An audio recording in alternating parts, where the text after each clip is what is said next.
Dahil lahat nga ng bilihin mahal na, pati nga peanut butter, gumawa na rin ako mga mi. Kasi nga yung skipping gusto ko is medyo pricey. Kaya naman skippy, baka naman. So first nga, sa mainit na kawali, maglalagay tayo ng mantika at medyo paiinitin natin yung mantika at saka natin ilalagay yung peanut.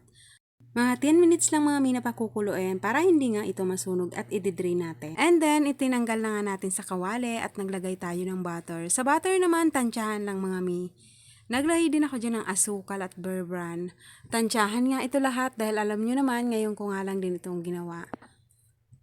At syempre, sa tulungan nito na napakagandang food processor nito, talagang makakagawa tayo ng peanut butter. Napakakapal at talagang sulit na sulit sa presyo dahil talagang mabilis talagang maggiling yung mga peanut na gagawin natin.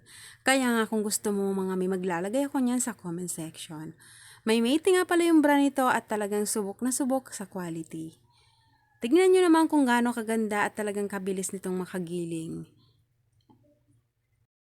Kapag pala mainit ang food processor, tumitigil siya mga mi. Pero mga 5 minutes lang naman. At ayan na nga mga mi, tignan nyo naman kung gaano nga kaganda at talagang napaka-creamy ng ating ginawang peanut butter. Kaya kung napapanood mo to, nako, ito na rin ang sign na gumawa ka. Dahil sa mahal na nga ngayon ang bilihin, kung sasabayan mo, talagang malulugi ka.